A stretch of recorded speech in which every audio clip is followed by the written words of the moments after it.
Beers with Chad. Hey everybody, what's up? Chad Wesley Smith here. Beers with Chad.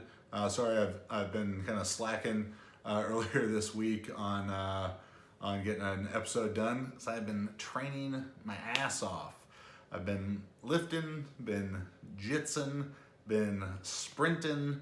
Played some touch rugby last night for the first, I think, rugby game I've ever played in my entire life. And in the coming weeks, as I get a little bit deeper into some of these other fitness goals, I will we'll talk about what they are, why I'm pursuing them, how I'm approaching them. But for now, drinking Pacific Punch by Decadent Ales out of Boston, Massachusetts, a double IPA with pineapple, mango, peach, and strawberry. So all kinds of, it's basically fruit. It's barely a beer, it's basically fruit. I feel very healthy drinking it. Cheers to all you fine folks out there.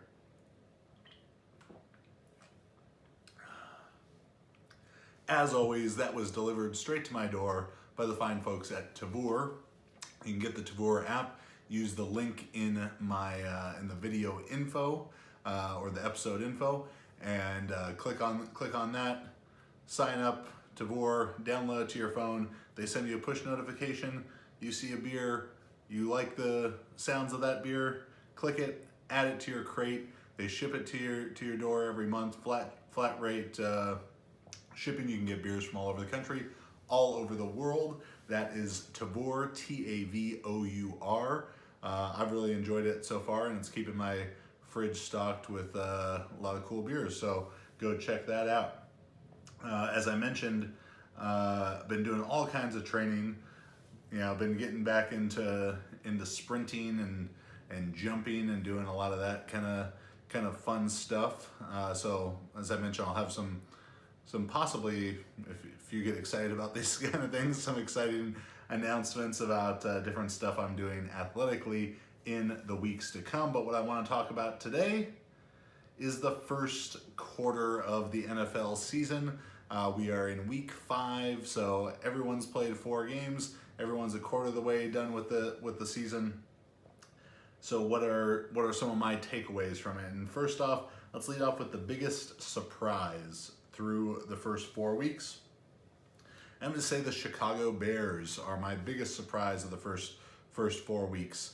If you would have gone back to the end of the preseason, as soon as week 4, the 4th preseason game was played, and you would have asked myself or anyone else, what do you think about the Chicago Bears? I think pretty lukewarm, lukewarm feelings towards them. And then a couple days after that, they traded for Khalil Mack. He comes out, tears it up the first game against the Packers, and has continued on that tear the whole season. No one would have thought that they were going to be 3-1, that they were going to be first place in the NFC North. I think there was a couple people out there picking them as maybe like a dark horse team, a 9-7, possibly 10-6, sneak into the last wild card spot in the NFC. But to be ahead of the Vikings, to be ahead of the Packers, for last week, Mitch Trubisky to have thrown 6 touchdowns, I think the Bears have been a very exciting surprise. Rodgers has been beat up. The Vikings have been very disappointing thus far. And as much shit as people give Mitch Trubisky, he does have a new coach, a new offensive-minded young coach, the thing that everyone in the NFL wants to have in Matt Nagy. And he threw 6 touchdowns last week. 6 fucking touchdowns. There's not a lot of quarterbacks who are throwing 6 touchdowns. And is he, the best quarterback out there? No, but you gotta give the guy a chance. He wasn't the second overall pick in the draft because he lacks talent. He's certainly physically capable of getting the job done. He can run the ball very well. In addition to his 6 touchdowns last week, he also had 53 yards rushing on 3 carries. It'll be interesting to see am I expecting him to throw 6 touchdowns, to play like he did last week for the next 12 games? No, but I think it can be a flash of what, some of his potential under Matt Nagy. He's had a quarter of a season with him. Matt Nagy, everyone thinks, is a very good offensive coach. Mitch Trubisky has talent. As they work together better and better, we'll see what happens. So Bears are my biggest surprise of the first quarter of the season. My biggest disappointment, and this is by a lot, was my AFC Super Bowl pick, the Houston Texans, who currently sit at 1-3. I take a small amount of solace in choosing the Texans as I was listening. I don't remember if it was Bill Simmons or Colin Cowherd, and they had Mike Lombardi on last week, and Mike Lombardi, who worked as a general manager and is extremely knowledgeable mind about the NFL. He also picked the Texans as his AFC Super Bowl pick. So Mike Lombardi, in the off chance that you're listening to this episode of Beers with Chad, know that I feel for you, man. And we're sitting, we have a dubious distinction there with our selection of the Texans. Deshaun Watson, he's looked like a guy who tore his ACL last year, and their poor offensive line play is not doing him any favors. He's been sacked 17 times, second most in the NFL. On the other kind of real disappointing thing, I think, is on the defensive side. Whitney Merciless, who, very talented player, has been invisible. He's got like 9 tackles on the whole year. On the plus side, J.J. Watt is coming on strong, healthy, knock on wood. Through these first 4 games, 5 sacks in the last 2 games for J.J. Watt. If they can kind of get things on track in that pass rush, and Whitney Merciless needs to be a part of that, along with Watt and Jadeveon Clowney. If they can get on track and the pass rush can really start to be effective, Deshaun Watson can show us some of what everyone was so excited about last year. I think they have 2 very winnable games ahead of them, against the Cowboys, against the Bills, and in a mediocre division. The Jaguars are good. The Titans, who I'm going to talk about here next, have a good record. The Colts are not a great team, and that was an exciting game, Texans and Colts last week, but they're in a fairly mediocre division in, frankly, what is a mediocre AFC this year. So maybe they win these next 2 games. They get to 3-3. Maybe they're probably 1 or 2 games back in the division at that point, and we'll see if the Texans have got some toughness to them and can start to protect Deshaun Watson. Continue to rush the passer better and better, which J.J. Watt, the AFC Defensive Player of the Month, has been doing a phenomenal job of the last couple weeks, and they can get back into the playoff hunt, hopefully, and make myself and Mike Lombardi not look so stupid. A team that is playing above their head thus far. I've mentioned how it seems like so much of the NFL this year, call it parody, call it mediocrity, call it what you will, how it seems like there could be a bevy of teams finishing 7-9, 8-8, 9-7. I mean, there's just a lot of 2-2 football teams out there, 1-3 teams who you think should be good, and like this team, the Tennessee Titans, 3-1 teams who don't really seem like they're that good. The Titans have won 3 games by a total of 9 points. They are +2 overall in point differential, and while being able to win a close game is of course a good thing and can show some mental toughness and some mettle, where oftentimes I'm watching a team that I like the Cowboys, and you're watching them and you just know that they're going to blow it somehow, even though, congrats to them, they didn't last week against the Lions. Or you're watching a game like last week's Monday night game, Chiefs at Broncos, and you just know that the Chiefs are going to figure out a way to win that close game. So maybe that's the Titans, is a team that can figure out ways to win close games, but I think there's just a lot of toss-up kind of factor in those really close NFL games. And the Titans have had a couple weird circumstances with that super long delay against the Texans earlier, a weird game against the Dolphins. So we will see. They'll beat the Bills this week to go to 4-1 almost without a doubt. But then they have a very hard stretch coming up of Ravens, Chargers, bye week at the Cowboys, and then hosting the Patriots. So I'm thinking, the 3-1 Titans now, very likely that by week 10, we're talking more about the 5-4 Titans and that they start to come back to earth a little bit. Moving on to the CWS 6-pack for week 5. 3-3 in week 4. I took a chance picking against my heart last week, picking the Vikings to beat the Rams, because as much as I love the Rams and as incredible as they look, chances are they're not going to go 16-0. I thought that could have been one of their losses, but I guess not. They looked phenomenal again. So as I look at their schedule now, maybe they can go 16-0. There's only one game that I would pick going forward as a potential loss for them, but the Titans squeaked one out against the Eagles. The Steelers continue to not get on track, losing to the Ravens. So those three I was off on, but we got the we got the Chiefs, we got the, I don't remember the other games off the top of my head.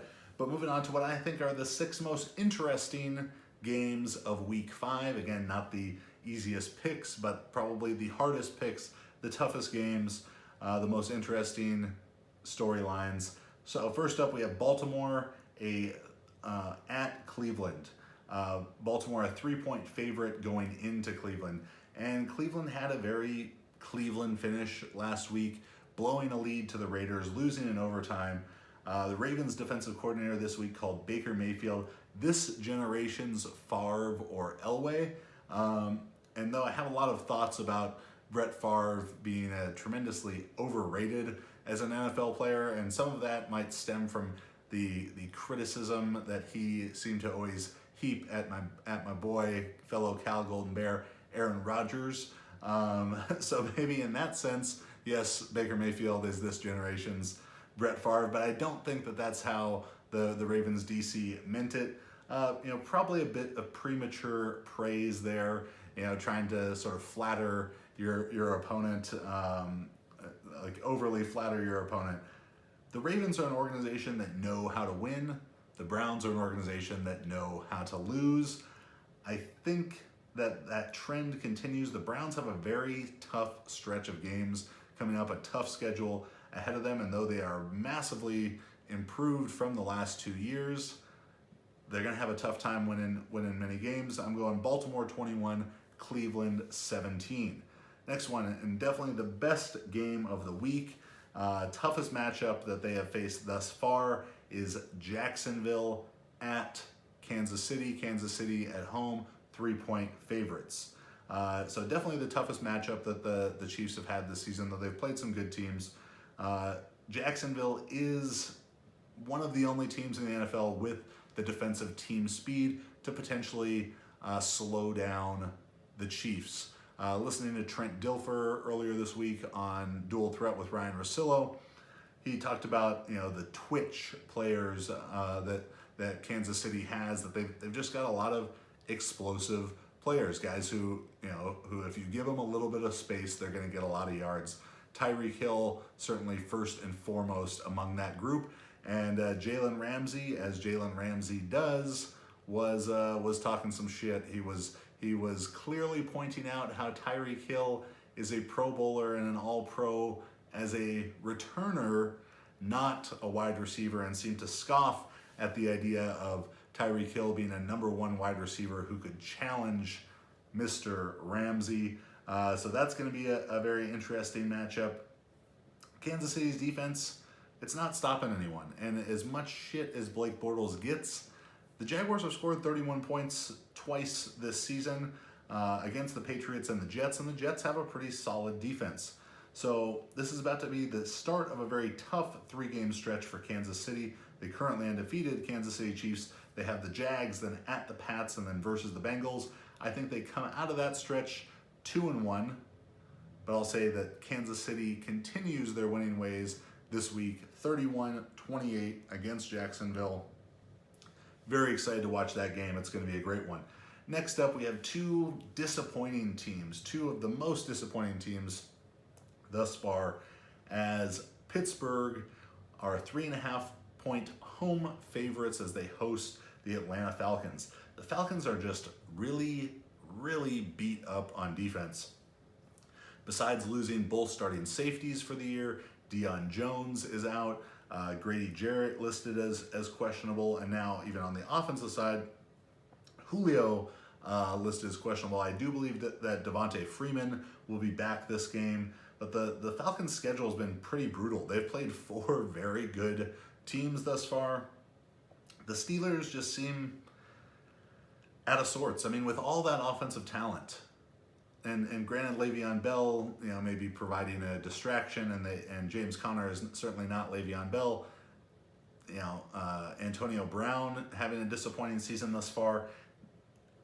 For them to just score 14 points against the Ravens last week is tough.